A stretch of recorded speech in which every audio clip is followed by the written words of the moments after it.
बच्चों आज हम लोग पढ़ने जा रहे हैं द सोल्जर। ये पेज नंबर 151 में है, पेज नंबर 151 में आप लोग देख सकते हो। बिहार बोर्ड का क्लास 12 100 मार्क्स का ये है बच्चों। द सोल्जर के ऑथर हैं रपट ब्रुके। देखिए कितना हैंडसम आदमी है ये कितना हैंडसम आदमी है। देखिए बच्चों, इनको रपट ब्रुक साहब को एक बच्चों पोएट है बच्चों, W.B. यीट्स। इन्होंने कहा है, W.B. यीट्स ने कहा है बच्चों, हैंडसमेस्ट मैन। क्या बोला था? हैंडसमेस्ट मैन बोला था। मैं पढ़ के सुनाता हूं। W.B. Yeats the famous poet describe as him the handsomest young man of the England. पूरे इंग्लैंड का सबसे सुंदर आदमी इनको कहा जाता है। किनको कहा जाता है? रपट ब्रुके को। ध्यान दीजिए, W.B. यीट्स ने कहा था, ध्यान दीजिए, W.B. यीट्स ने कहा था बच्चों कि यह पूरे इंग्लैंड के सबसे हैंडसम आदमी में से है, सबसे सुंदर पूरे इंग्लैंड में। समझे बच्चों? किसने कहा था? बोलो। W.B. यीट्स ने। किनको कहा था? इनको कहा था। किनको कहा था? ये पिक्चर में जो दिख रहे हैं, जो बंदा दिख रहा है आपको, यही है बच्चों। क्या यही है? रपट ब्रुक। क्लियर? समझे बच्चों? क्लियर है? बड़े हैं तो ये द सोल्जर के ऑथर है रपट। ठीक है बच्चों? क्लियर? इसके ऑथर है और इन्होंने W.B. यीट्स ने डिस्क्राइब किया है, जो फेमस ऑथर है वो उसने कहा है। किनको कहा है? W.B. यीट्स को कि most handsomest man of England. पूरे इंग्लैंड। मैं पढ़ के सुनाता हूं, एक बार समझ लो। The W.B. Yeats the famous poet. W.B. Yeats जो है बच्चों, यीट्स वो एक फेमस पोएट हैं, एक प्रसिद्ध क्या है? पोएट हैं। Describes him as the handsomest young man की उपाधि दिया है ऑफ इंग्लैंड। पूरे इंग्लैंड के सबसे हैंडसमेस्ट मैन की उपाधि बच्चों दिया है। यह एक सोल्जर थे। यह क्या देख? सोल्जर। बट भगवान ने इनके साथ बहुत बुरा किया, लेकिन इनकी मृत्यु हो गई युद्ध में ही इनकी मृत्यु हो गई बच्चों। इनको एक विशेष प्रकार कीड़ा काट लिया था, सेप्टिसीमिया नामक कीड़ा इनको काट लिया था। और सेप्टिसीमिया के कीड़े काटने से इनको घाव हो गया था और उस घाव के कारण वो मर गए बच्चों। तो आप लोग कमेंट करके बताइए घाव को अंग्रेजी में क्या कहते हैं बच्चों। मैं बोल देता हूं, इसका पहला अक्षर W से शुरू है। घाव को अंग्रेजी में क्या कहते हैं बच्चों? इसे बोलते हैं वुंड। WOUND। वुंड का मतलब होता है बच्चों घाव। वुंड मतलब क्या होता है? घाव। तो बच्चों ऑब्जेक्टिव में MCQ आप जानते हैं, बिहार बोर्ड MCQ खूब पूछता है। तो उस MCQ में पूछा जाता है, बताइए इनकी रपट ब्रुके साहब जिसको हैंडसमेस्ट मैन कहा था, W.B. यीट्स ने कहा था ये इंग्लैंड के मोस्ट हैंडसमेस्ट मैन है। सबसे मतलब सुंदर यंग मैन की उपाधि दिया था। जो फेमस पोएट थे W.B. यीट्स, कोई मतलब बहुत फेमस है ये। इन्होंने भी कई सारे बुक लिखे हैं, कई सारी कविताएं लिखी हैं W.B. यीट्स ने। इन्होंने हैंडसमेस्ट मैन की उपाधि दिया था। उनकी रपट ब्रुक को दिया था इन्होंने, W.B. यीट्स ने, और कहा था कि इंग्लैंड के सबसे सुंदर यंग मैन में से एक है बच्चों। लेकिन इनके युद्ध में बच्चों इनकी जो एक विशेष प्रकार कीड़ा होता है, मैं लिखता हूं यहां पर सेप्टिसीमिया। बोलो सेप्टिसीमिया, SEPTI। देखो सेप्टी CAEMIA सेप्टिसीमिया। बोलिए सेप्टिसीमिया। बोलो पढ़ दो सेप्टिसीमिया। बोलो सेप्टिसीमिया। यस। तो सेप्टिसीमिया वर्ड को तोड़ोगे तभी सीखोगे।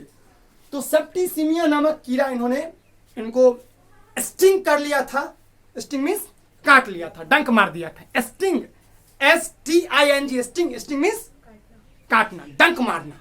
जैसे मधुमक्खी का क्या होता है? स्टिंग। बच्चों बताइए, बी, क्वेश्चन है आप लोगों के लिए, BEE और वास्प, ये दोनों सिमिलर होते हैं लगभग, थोड़ा सा अंतर है। बी और वास्प में क्या अंतर है कमेंट करके बताइए। बी और वास्प बस थोड़ा सा ही डिफरेंस है, लिटिल बिट डिफरेंस है, तो कमेंट करके बताइए। बस ये दोनों बच्चों में हिंट देता हूँ, ऐसे जीव है ना, आप देखा होगा ये काटते हैं तो मुंह तो फुला देता है, समझे ना, भयंकर रूप से। तो वास्प और बी में क्या अंतर है कमेंट करके बताइए।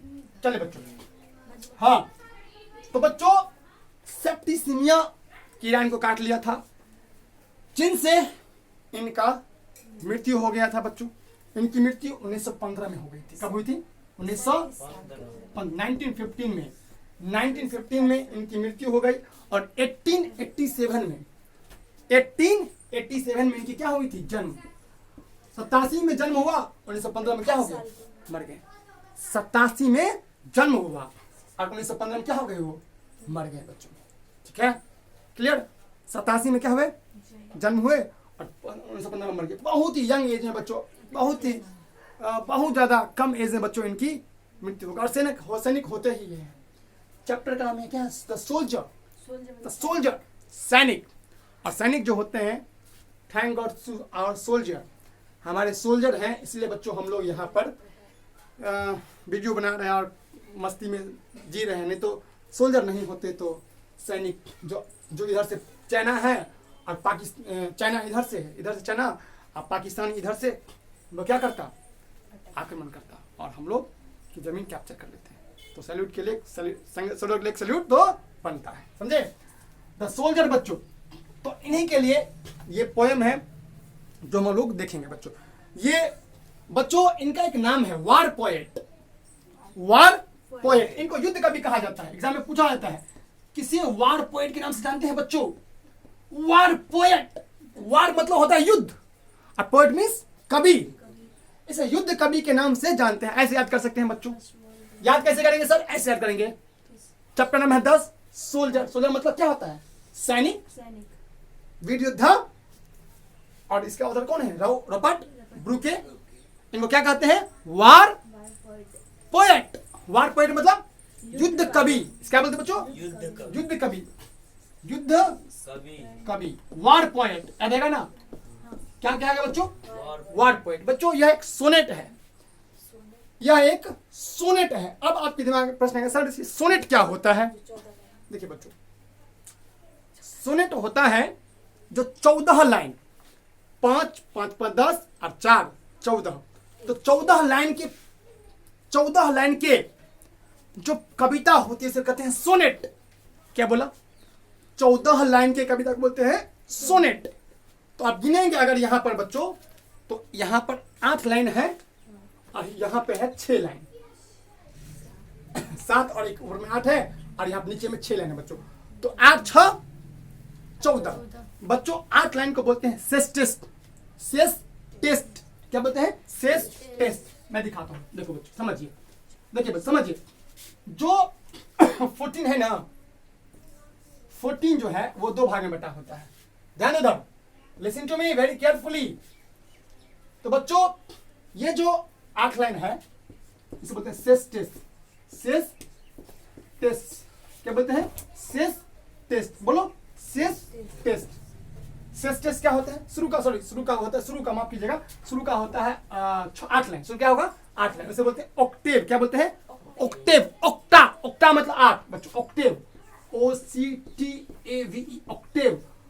ऑक्टेव के प्रथम 8 लाइन को कहते हैं ऑक्टेव। क्या बोलते हैं? ऑक्टेव। और अंतिम के जो 6 लाइन होते हैं उसे बोलते हैं सेस्टेस्ट। बोलो सेस्टेस्ट। TEST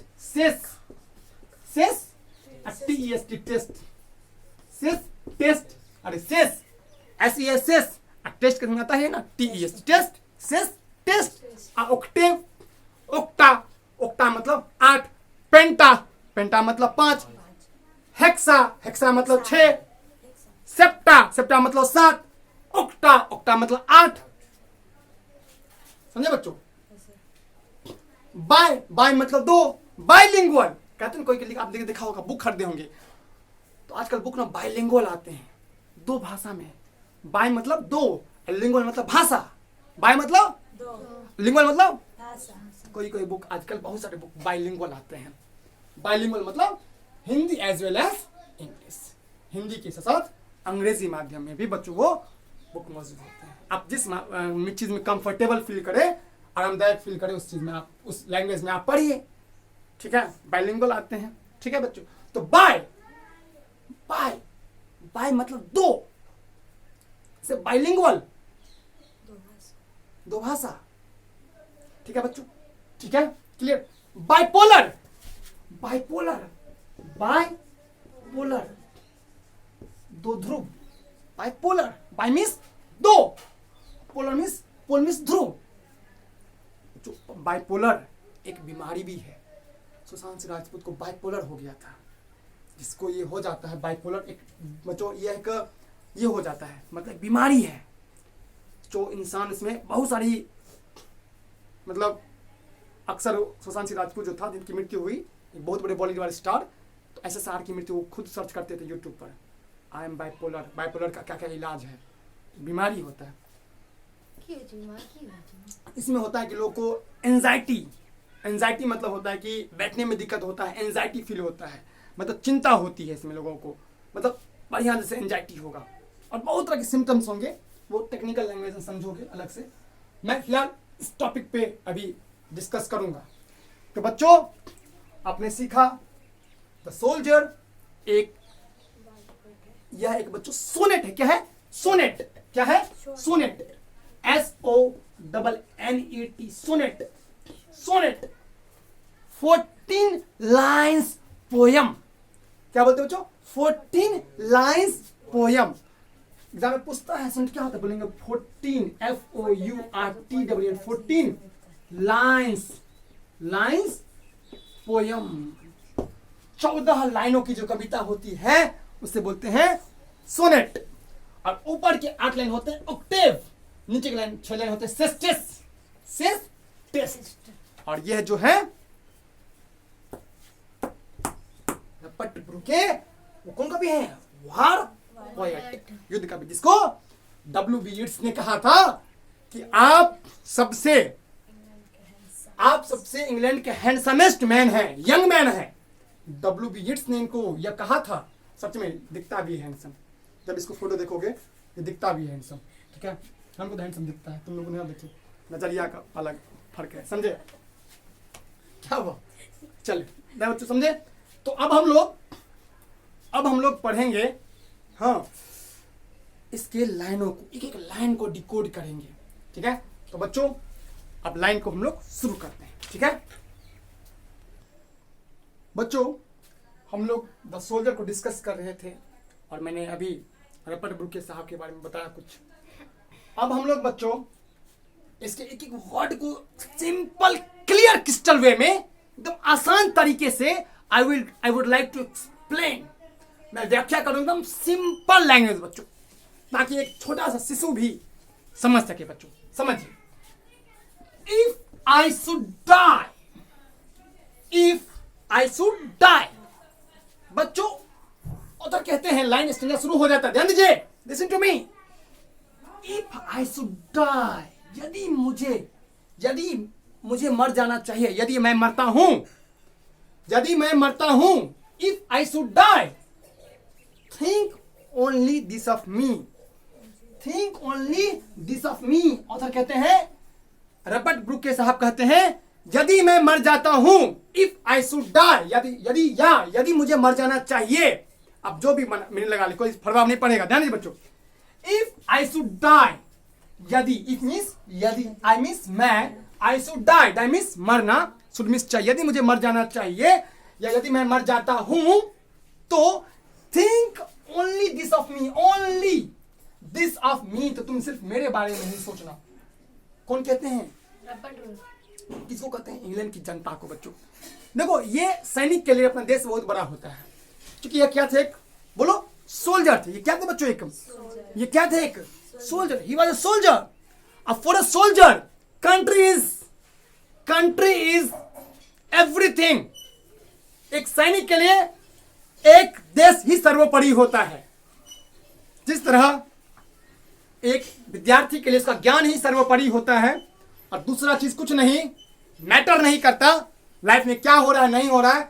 इसी प्रकार एक सोल्जर के लिए बच्चों देश की रक्षा, देश की आन बान और शान ही सबसे बड़ी होती है। तो कहते हैं यदि मेरी मौत हो जाती है इस युद्ध में, यदि मेरी मौत हो जाती है, यदि मैं मर जाता हूं तो मेरे बारे में सोचना that there some corner of foreign field, यदि वह जमीन बच्चों अगर कहीं पे मुझे मृत्यु होगी, कहीं ना कहीं मृत्यु होगी, चाहे जिस फील्ड में हो, चाहे जो भी कोना हो, कॉर्नर हो बच्चों, that there is some corner, there's है ना बच्चों, there is पढ़ेंगे, there is तो there is some corner of foreign field, चाहे कोई भी विदेश का टुकड़ा हो, कोई भी जगह हो बच्चों, that is for even England। इनकी इच्छा है कि मैं कहीं भी मरूं बच्चों, मेरी इच्छा है क्या, वो जमीन वो जगह वो लैंड सिर्फ और सिर्फ इंग्लैंड का हो। देखो यहां पे लिखा दैट इज फॉर एवर मतलब होता है हमेशा के लिए। फॉर एवर मतलब क्या होता है, हमेशा के लिए। लोग अक्सर आजकल स्टेटस लगाते हैं आई लव यू जानू फॉर एवर ऐसे करके, इसका मतलब क्या हुआ, मैं तुम्हारे लिए हमेशा के लिए प्यार करता हूं। I love you for ever मतलब अक्सर देखते हैं स्टेटस में देखता रहता हूं बच्चों का, और तो एक से एक विचित्र प्राणी सब होते हैं दुनिया में, तो I love you for ever लगाते हैं स्टेटस में। तो इस तरह से तो मैं समझ आता हूं कि फॉर एवर का मतलब क्या होता है, बच्चे भी समझते हैं हमेशा के लिए। उसका उल्टा नेवर, कभी नहीं। फॉर एवर मतलब हमेशा के लिए। बच्चों सुनो क्या कहते हैं, there is some corner of foreign field, वो जो भी फॉरेन फील्ड हो, विदेशी जमीन हो, that is for ever England, वो क्या हो, हमेशा ही इंग्लैंड का हो। एक सैनिक के लिए, सैनिक है तो सोल्जर का जो रपट बुर्के साहब हैं, ये इनकी दिली ख्वाहिश है, एक डिजायर है, एक इच्छा है, एक सपना है, एक अभिलाषा है कि मैं जहां भी मरूं वो कोना जो है ना, धरती का कोना, वो इंग्लैंड का ही हो, कहीं दूसरे जमीन मुझे मरना पसंद नहीं। ये इनका कहना है। मैं रिपीट करता हूं बच्चों, इफ आई शुड डाई, यदि मेरी मौत होती है या मुझे मरना चाहिए युद्ध में, वार की बात, चूंकि सोल्जर किसकी बात करेंगे बच्चों, और सोल्जर के बारे में ध्यान रखना बच्चों, सोल्जर के बारे में ध्यान रखना, जब सोल्जर कोई बनते हैं ना तो अपने जान को मुट्ठी में ही रखते हैं, कभी मुट्ठी खुल सकता है। जो सोल्जर बनते हैं तो उसके लिए पत्नी से बड़ा उसका देश होता है, उसका पहला शादी देश से होता है, तब जाके उसकी दूसरी शादी पत्नी से होती है। कहने का सेंस यह है, सोल्जर जो है वो महान यूं ही नहीं कहलाता। एक सोल्जर तिरंगा गिरा रहेगा, उसको उठा लेगा, एक सामान्य इंसान के लिए कोई प्रभाव नहीं पड़ता है। देखते हैं रंग तिरंगा उठा गिरा रहता है, लेकिन सोल्जर के लिए तिरंगा ही सब कुछ, आन बान शान होती है। इंडियन सोल्जर की बात करते हैं या अपने अपने देश में जो भी सोल्जर होंगे, सोल्जर सबसे बड़ा पैट्रियट होता है। पैट्रियट का मतलब बच्चों देशभक्त, PATROIT, पैट्रियट मतलब देशभक्त, जो देश के लिए मर मिट जाए, जो जिसके देश में मरने के लिए जुनून, जज्बा, अंदर से कुछ जज्बा होना चाहिए। सोल्जर सब नहीं बन पाता है। सोल्जर बनने के लिए एक बात है, सोल्जर बनने के लिए कलेजा चाहिए 56 इंच का। 56 इंच का मतलब करने का सेंस मतलब जिगरा चाहिए। सब आदमी के सोल्जर बुतने की बात नहीं है, ठीक है। तो बच्चों, तो वो ये जो सोल्जर हैं, ये जो रपट बुर्के हैं बच्चों, पैट्रियट है। पैट्रियट मतलब देशभक्त, इसका बोलते हैं देशभक्त। ये देशभक्त है, देश के लिए 6 बार कर देते हैं पैट्रियट। ये वर्ड ध्यान रखना, पैट्रियट का मतलब होता है देशभक्त। क्या होता है बेटा, देशभक्त। ध्यान दो, इफ आई शुड डाई, यदि मेरी मृत्यु हो जाए, थिंक मतलब सोचना, थिंकिंग पावर, सोचना। लोग कहते हैं थिंकिंग पावर अच्छा करो, think only this of me, सिर्फ मेरे बारे में सोना। That there is some corner, corner मतलब कोना, नहीं कहते हैं कॉर्नर पे एक दुकान है, जाइए वहां पे ले लीजिए। कॉर्नर पर, कॉर्नर मतलब क्या होता है, कोना, किनारा। तो some corner of foreign field, कोई अगर विदेशी जमीन हो तो वो हो बच्चों किसका, फॉरेन मतलब होता है विदेशी, फॉरेन मतलब क्या होता है विदेशी, फील्ड मतलब होता है जगह, क्षेत्र, या जमीन बोल दो या कोई मैदान बोल दो, फील्ड का अलग अलग सेंस में लिया जाता है यूज करके, समझे। That is for river England. वो कहाँ का हो? इंग्लैंड का हो बच्चों। तो बच्चों यह पार्ट 1 है, जल्द ही हम लोग पार्ट 2 लेके आएंगे। I will just come with the part 2, ठीक है बच्चों। तो पार्ट 1 के बाद पार्ट 2 बनाएंगे वीडियो, ठीक है। तो दिस इज पार्ट 1, क्योंकि ये लंबा पोएम है और इसे समझना पड़ेगा, ठीक है, और समझना पड़ेगा, ठीक है। तो part 1 and I will come back in the part 2।